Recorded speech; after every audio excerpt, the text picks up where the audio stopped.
Hello and welcome to my channel. I'm Tiffany, retired librarian turned homeschool mom. And this week we're going to be looking at yet another of my love of STEM books, particularly when it comes to science and women. So this is on my list to buy, but this is a library book. Making use of my public library, always a good thing. So we're going to be looking at the Queen of Physics, how Chien Shiung, I doubt I'm pronouncing that correctly, I don't speak probably Mandarin Chinese, helped unlock the secrets of the atom. Now, a thing on the name. Wu is the last name. Ching. So, if we would pronounce her name as English do with our proper names first and our surnames last, it would be Chien Shiung Wu. So, but the illustrator is Teresa Robeson, or sorry, the writer is Teresa Robeson, and the illustrator is Rebecca Huang. So, the author was born in Hong Kong, raised in Canada, currently lives in Indiana with her scientist husband. Rebecca Huang was born and raised in Taiwan and currently lives in San Francisco. So both the author and the illustrator are in fact Chinese. So this is a very interesting little book. So the illustrations are beautiful. It tells the story of a scientist by the name of Chien Shiung Wu, who I had never heard of. I first heard of it in one of Chris Berry's books, one of my favorite toddler book authors, in Scientist, What Do You See? And that's where I first heard her name. So Chien Shiung Wu was interesting. She was born in a little town outside Shanghai in 1912. Now, just like everywhere else on the planet around 1912, women were not encouraged to go to school. Now, her parents were different. Her father had been an engineer, and he thought, both him and his wife, who saw some of the illustrations, thought girls should be educated. So they started a little school for girls and encouraged parents to send their girls to learn basic reading, writing, arithmetic, and basic multiplication. But soon, Chien Shiung grew beyond her parents, so she had to leave to another school very far away. I believe it was, let's see, there's some beautiful illustrations. I always love the physical books. The closest school was in, I'm going to mispronounce this, Suzhou, which was 50 miles away. So she had to go away to school and study far away and only saw her parents periodically. And then eventually, at that time, she became part of the student protest movements. Now, this is the 1920s, so we're not talking communism quite yet. But because she was a leader, she took a teaching degree, but at night she studied the advanced academics. So she learned to study things like physics on her own. And then she left off to, let's see, where did she go? I think, yes, many years flew by, and she went off to, I'm going to pronounce this, she traveled to Nanjing, which is 3 times further than home than she'd ever gone before, to attend the National Central University, where again she was immersed herself in physics. And then, again, she became a student protest leader there too, because she was a very good leader. And this was basically, they were fighting, it's like to fight the Japanese, because this was right before World War II. And then she left again. So, because she wanted to continue her education. So, in 1936, she went to Berkeley. So she traveled all the way to California. From what I can tell, she never really saw her parents and her family ever again, because again, it was 1936. So she studied beta decay. So this is basically the decaying of atoms. So, and a male scientist came to her. I believe he was, yes. She went from Berkeley to the University of Columbia in New York. So from one big U.S. school to another big U.S. school. And she interacted with a scientist by the name of Enrico Fermi. and he wanted to see if she could prove that, let's see, what did he want to prove? Sorry. I've read this book once to my toddler. So that electrons should have faster speeds when they burst out of a neutron during beta decay. But he couldn't prove it. She could. He won a Nobel Prize, I believe. Yeah. And yeah, she should have won a Nobel Prize for it, but didn't. Then she interacted with two other physicists, Yang Chen Ning and Li Song Dao. And they had another question for her, and she performed the experiment about basically that nature doesn't concern right or left, essentially. And it was basically the concept of symmetry. And they won the Nobel Prize, not her. So they won the Nobel Prize for it, but again, she wasn't recognized. Next. Then, again, she was asked by two other scientists. Now, one of them I recognize, which is Richard Feynman. He's known for a lot of things. Some more illustrations here. Fantastic illustrations here. And the other scientist was Murray Goldman. I'm probably mispronouncing that name. But they wanted to check if their hypothesis about special expansion of beta decay. And she did the experiments. She knew how to do it. And again, she did not, basically, she was praised for this, but again, she did not get a Nobel Prize, possibly because she was a Chinese woman.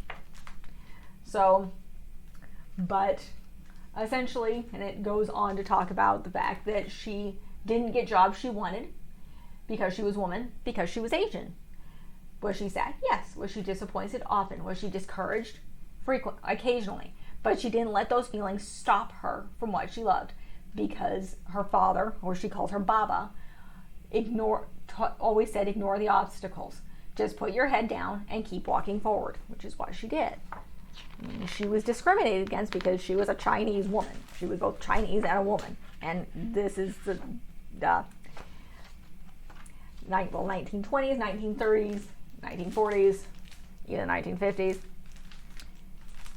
So, but there was only one obstacle that she could. So she overcame a lot of obstacles. One thing she couldn't come home. She couldn't do. She couldn't go home. She was heartbroken because of World War II and then political unrest in China. She wasn't able to go home for her father's funeral. And she pretty much never saw home again. So, but she fought prejudices against Asians and women. And the Smithsonian Magazine called her the first lady of physics research. And Newsweek declared her the queen of physics. So, we have some pictures here. So this is how a small girl from China who went to school and became a scientist and eventually became a queen. So the back of the book gives a little bit more information because it's a very cute story, tells the story very simply, perfect for young kids. And then of course it has information in the back. So she was born on May 31st, 1912 in, I'm going to mispronounce this, Luhe. It's near Shanghai, China.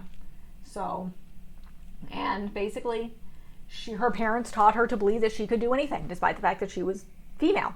And she took that belief to the United States, and where she was not only female, she was Asian. But she became the first woman hired as an instructor at Princeton University. She became the first woman to receive an honorary doctorate from Princeton University.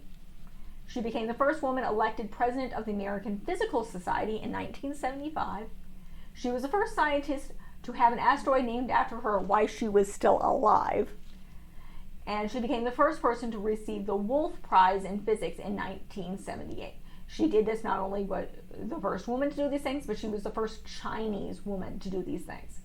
So she died on February 16th, 1997 in New York City. And then it has a whole physical glossary in the back as well. So this is a fantastic book. I borrowed this from my library. Read it to my toddler. She wasn't paying attention. She found it interesting, but she's 2 at this point. It's on my list to buy. It's a really, really good book. Obviously, the authors know what they're doing. They're both of the Chinese culture. They're both female, so they know some of the challenges. But this is an amazing story an amazing woman. I love doing books on minorities because I think it's important, and I don't think there's enough of them. I love doing books on women because I'm the mother of a daughter, particularly in the STEM field, because there's not enough of them. We need more women.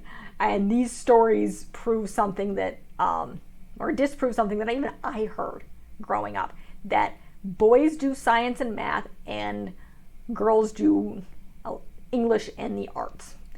No.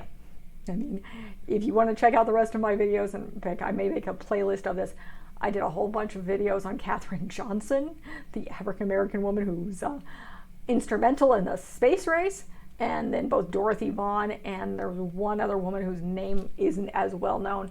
All of them instrumental in NASA history. This is another woman who, again, she was born in 1912. So, yeah, women can do math and science quite well, thank you very much. I definitely plan to cover more, particularly women in the STEM fields, as well as doing more stories on women of color and people of color when it comes to scientific discoveries and accomplishments, because I think it's important. Again, these stories are not being told enough. In fact, the author was part of a scholarship, of a nonfiction winner of the We Need Diverse Books mentorship program, and she advocates for greater scientific and cultural literacy. So, very good book. Obviously, very intelligent author and great illustrator. The illustrations are amazingly well done. They look, from what I can tell, I think they're pencil illustrations. They may be digital. But it's fantastic illustrations, great story. Highly recommend this book if you're, well, in general, but also if you're homeschooling parents, you're looking at physics, you're looking for children's books about minorities in science, women in science. So this is a great book to add to that because it's great for young kids. Tells the story very, very simply, and is extremely inspiring. I mean, this woman... The U.S. we're not nice to minorities, and, or the Chinese, or, she could have been mistaken for Japanese too, for all we know, during World War II. And again, females. So, just have books like this about women, particularly minority women in science, to show that, yes, these women did things a long time ago. These are women, particularly minority women, particularly if you are of Chinese descent. Show your daughters, like, look, this person was a woman a long time ago, and she died in 1997. She was born in 1912, right around the time the Titanic sank. And she did amazing things in science. So yes, women can. All sorts of women can.